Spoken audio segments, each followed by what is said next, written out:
Hallo Leute und herzlich willkommen zum 5. Tag auf der IAI 2953. Wir schauen uns heute Schiffe von 4 Herstellern an: Greycat, Argo Astronautics, Kruger und Consolidated Outland. Ich kann es kaum erwarten und wir sehen uns gleich auf dem Messegelände. Nun sind wir in der Messehalle angekommen und werden direkt von dem wunderschönen Argo Astronautics Orange begrüßt. Das ist sozusagen die ikonische Farbe von Argo Astronautics. Und hier auf der linken Seite werden wir gleich begrüßt von den beiden MPUVs, den Mehrzweck-Nutzfahrzeugen von Argo Astronautics. Da haben wir auf der linken Seite den MPUV Cargo und auf der rechten Seite den, ja genau andersrum, links den MPUV Personal und rechts den MPUV Cargo. Den haben wir uns ja schon mal angeschaut, weil der Teil der Cargo-Ausstellung war. Da haben wir im Innenraum eben diesen niedrigen Laderaum mit einem Sitz. Das MPUV Personnel hat dann an seiner Ladeklammer eine Barke, in der Personen Platz nehmen können. Das sieht man hier, ist auch etwas niedrig, also da kann man nicht aufrecht drin stehen, hat aber ansonsten Platz für 8 Passagiere. Diese beiden legen keine großen Strecken zurück, sind eher dafür gedacht, am Raumhafen zu verweilen und Schiffe, die nicht landen oder docken können, weil sie zu groß sind, zu be- und entladen. Auf der anderen Seite haben wir dann die etwas größeren Schiffe von Argo. Da haben wir hier vorne einmal die Argo Mole, auch bekannt als Multi-Operator Laser Extractor. Also ihr seht schon, Argo hat ein Faible für Akronyme. Das ist ein Minenschiff, ein Bergbauschiff, mit dem man Bergbau betreiben kann, und zwar mit 3 unabhängig gesteuerten Bergbaulasern. Wir haben hier links einen Laser, hier vorne an der unteren Kanzel einen Laser und auf der rechten Seite ebenfalls nochmal. Die werden unabhängig voneinander gesteuert von 3 Operatoren. Das heißt, man braucht mindestens 3 Personen, besser noch 4, wenn man einen Piloten haben möchte, der dabei das Schiff noch steuert, um hier effektiv Bergbau mit diesem Schiff leisten zu können. Und wir können uns das jetzt mal von innen anschauen. Ja, hier oben im Schiff angekommen sind wir jetzt eigentlich direkt im Maschinenraum. Wir haben hier hinten Zugriff auf die Module, auf die Technikerkonsole und auf den Jump Drive. Jetzt aus dem Maschinenraum heraus können wir hier rechts, aber auch genauso links in einen Außenbereich gehen. Da haben wir einen Schrank für einen Anzug. Den braucht man auch, wenn man jetzt hier rechts aus der Tür heraustritt, denn dann ist man quasi außerhalb der Hülle des Schiffes im freien Raum. Wir können uns mal auf diesen Sitz setzen.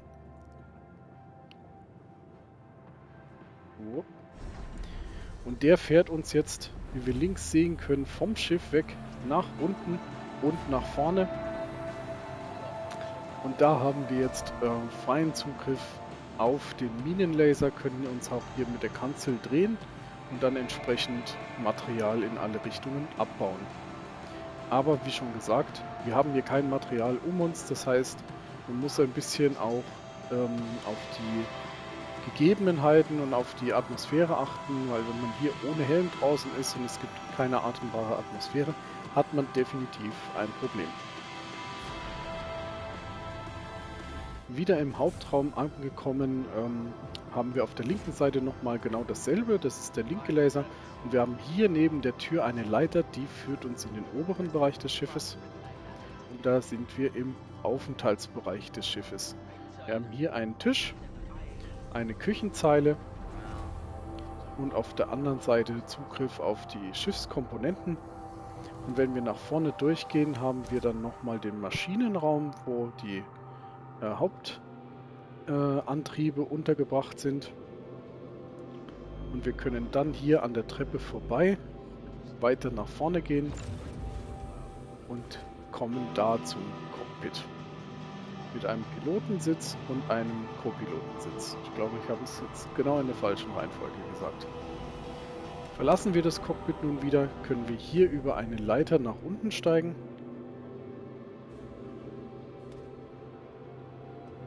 In die mittlere Abbaukanzel,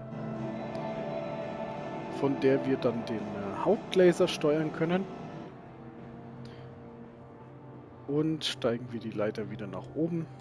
Gehen wir jetzt wieder durch den Aufenthaltsbereich in den hinteren Bereich des Schiffes. Sehen wir hier auf der linken Seite nochmal Aufbewahrung für einen Raumanzug. Genau wie auf der rechten Seite ebenfalls. Und dann haben wir hier links und rechts jeweils 2 Betten. Das heißt insgesamt 4 Crewmen können hier wohnen. Und hier hinten haben wir dann eine Nasszelle mit ausfahrbarer Toilette. Verlassen wir jetzt das Schiff wieder, sehen wir hier voraus schon das Heck der Argo SRV. Das steht für Standard Rescue Vehicle. Und wir sehen am Heck schon einen gewaltigen Traktorstrahlemitter, mit dem wir mit diesem Schiff andere Schiffe ankoppeln und ziehen können. Die Argo SRV können wir aktuell leider nur von außen begutachten, weil bei der Version, die hier auf dem Parkett steht, leider der Aufzug nicht funktioniert. Das heißt, wir kommen nicht in das Schiff rein. Wir werden aber nachher auf jeden Fall mal ausprobieren, ob das bei der ausgeliehenen Variante in unserem Hangar dann immer noch der Fall ist. Das letzte Schiff heute von Argo Astronautics ist das Argo Raft, der Reinforced Advanced Freight Transporter, also ein Frachtschiff. Sehr auffällig beim Argo Raft sind diese gewaltigen Klemmen am Heck und das Fenster dazu. Zwischen diesen Klemmen werden quasi Frachtcontainer eingeklemmt und werden dann entsprechend vom Schiff so getragen. Das Schiff hat 2 Zugänge, einmal hier an der Front die Luftschleuse, mit der man andocken könnte, wenn die nicht so nah an der Brücke wäre. Also andocken ist sehr schwierig, aber man kann das nehmen, um im Weltraum auszusteigen. Und dann haben wir hier einmal den Aufzug, den wir über diesen Knopf rufen können.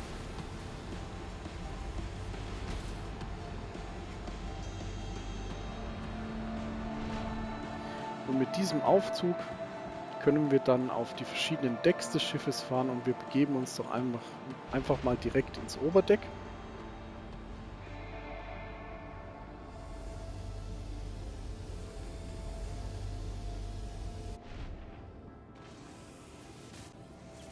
Im Oberdeck angekommen befinden wir uns dann direkt im Maschinenraum. Da haben wir Zugriff auf die Module, auf die Maschinen.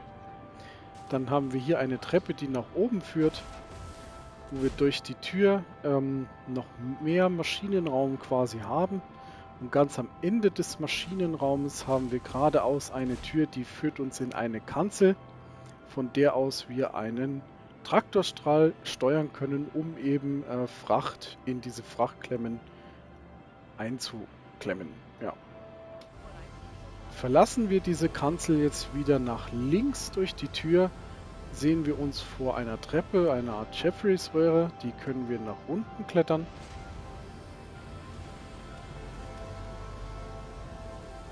Und unten angekommen stehen wir dann einmal vor Schränken für die Anzüge, für die Raumanzüge und dem Baderaum oder Duschraum, und nach rechts durch die Tür haben wir dann den Aufenthaltsraum. Da haben wir einmal 2 Betten, wir haben eine voll eingerichtete Küchenzeile und wir haben eine Sitzmöglichkeit mit einem Fenster nach hinten, durch das wir die Fracht beobachten können.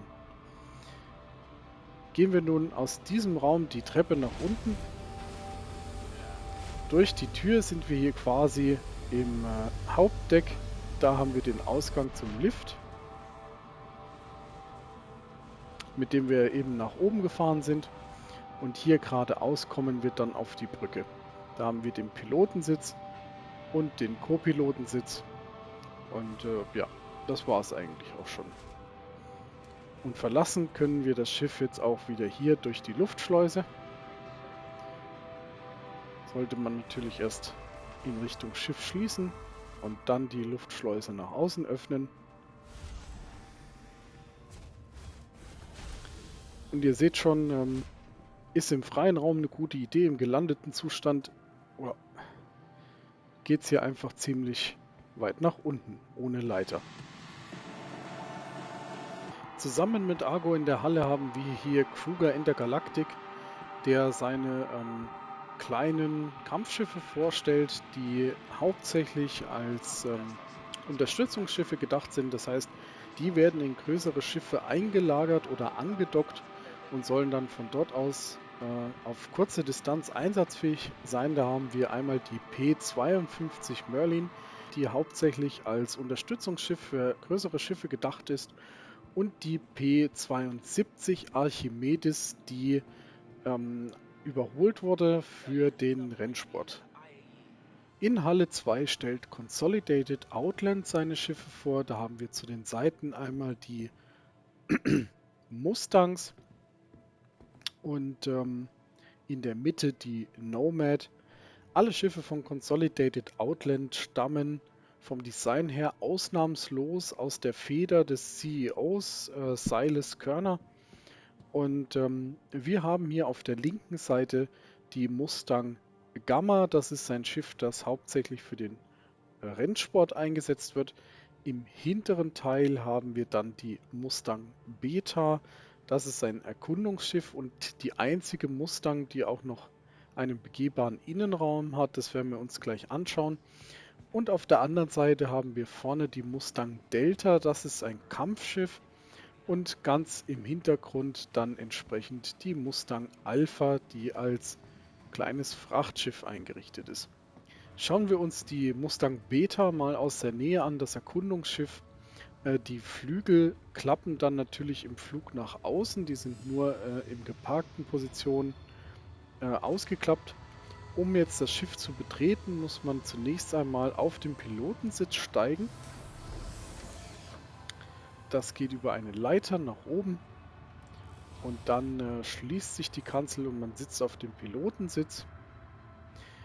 Wenn man nun von hier aus in den hinteren Teil des Schiffes gelangen möchte, dann muss man auf der rechten Seite genau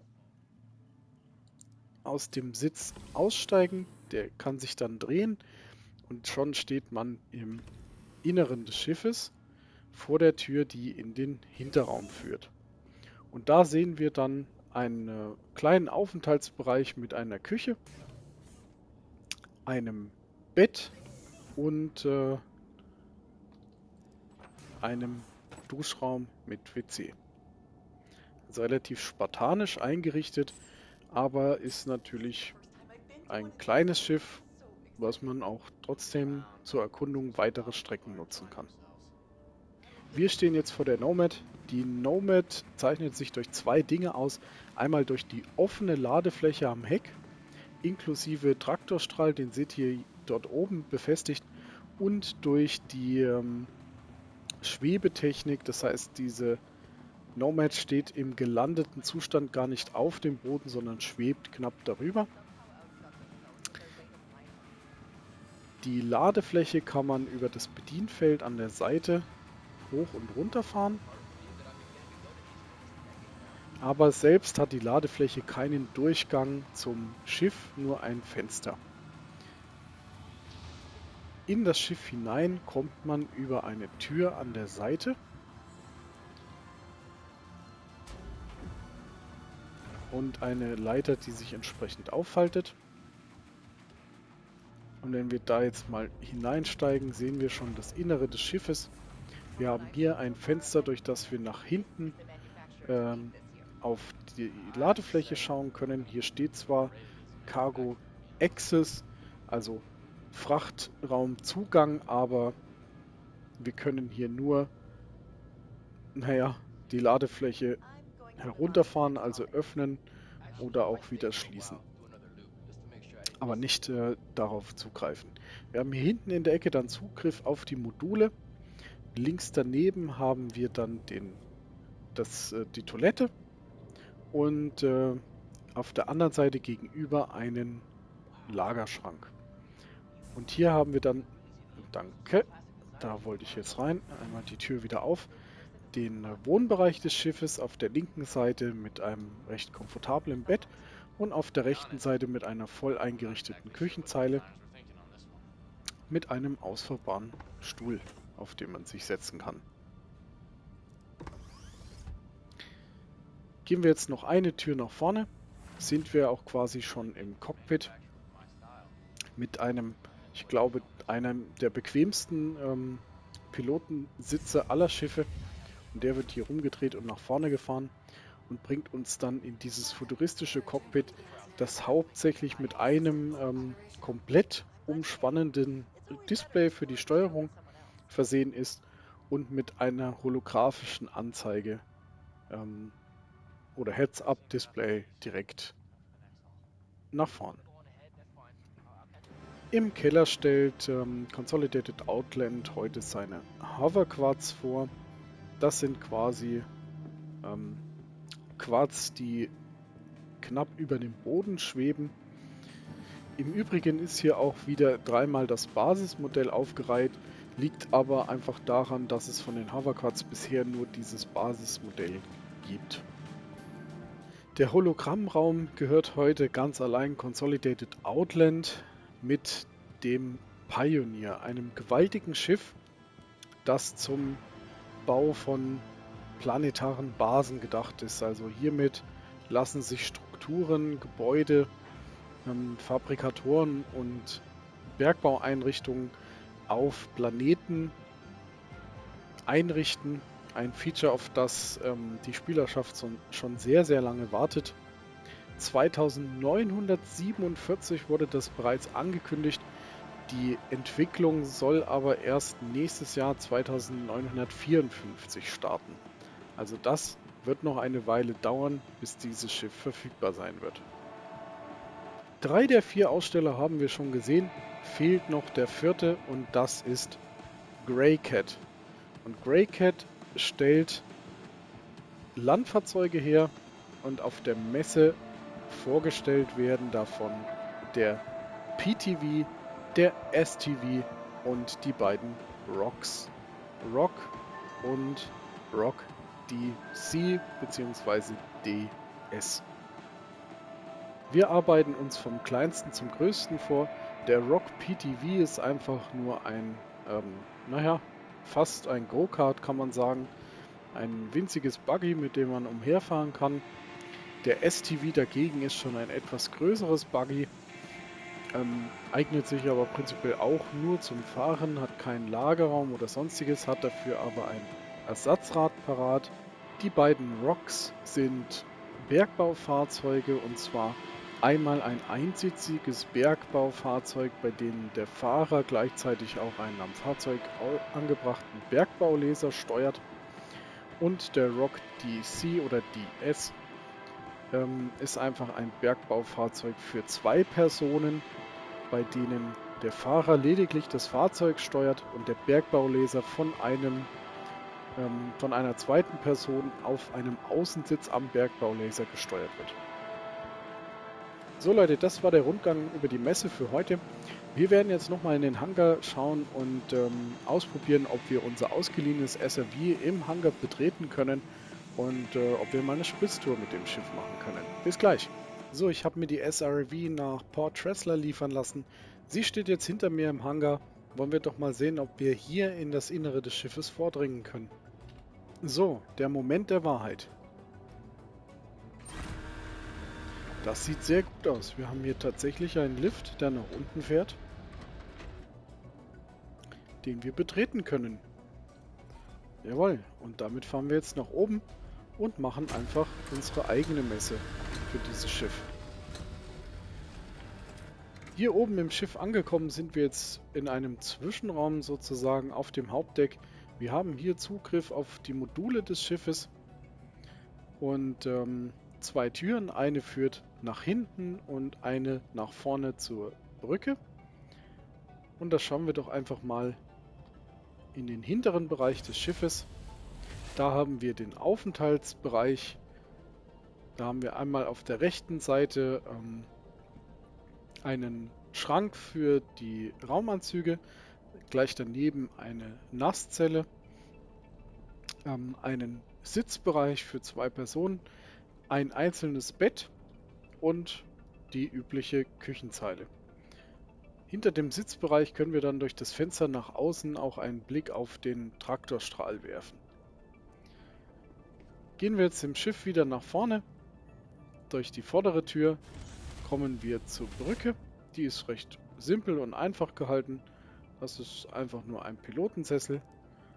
Und den können wir jetzt besteigen und können mal eine Spritztour mit der SRV unternehmen. Hier auf dem Landepad vor Port Tressler haben wir tatsächlich eine Aegis Eclipse, die keine aktiven Schilde mehr hat, und die werden wir jetzt mal abschleppen. Dazu positionieren wir uns mit dem Heck zur Eclipse, aktivieren den Traktorstrahl und begeben uns dann mal in die Traktorstrahlansicht.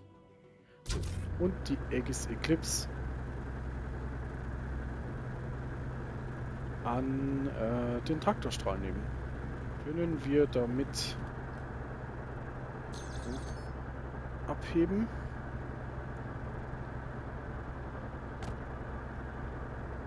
Scheinbar ja. Es sieht aus, als hätten wir die Eclipse am Haken. Jetzt wollen wir mal schauen, ob wir die Eclipse zurückbringen können nach New Babbage.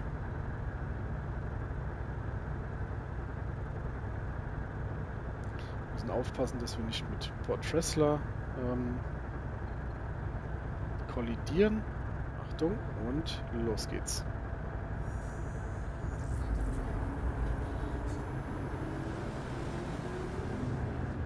Und tatsächlich, die Eclipse ist mit uns durch den Quantensprung mit nach New Babbage gekommen. Jetzt wollen wir mal schauen, ob wir die Eclipse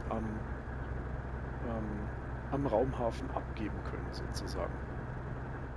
Und jetzt schön langsam. Die Eclipse ist etwas über uns. Wir hoffen, wir kriegen sie rein, ohne dass sie an die Decke klatscht von dem Hangar.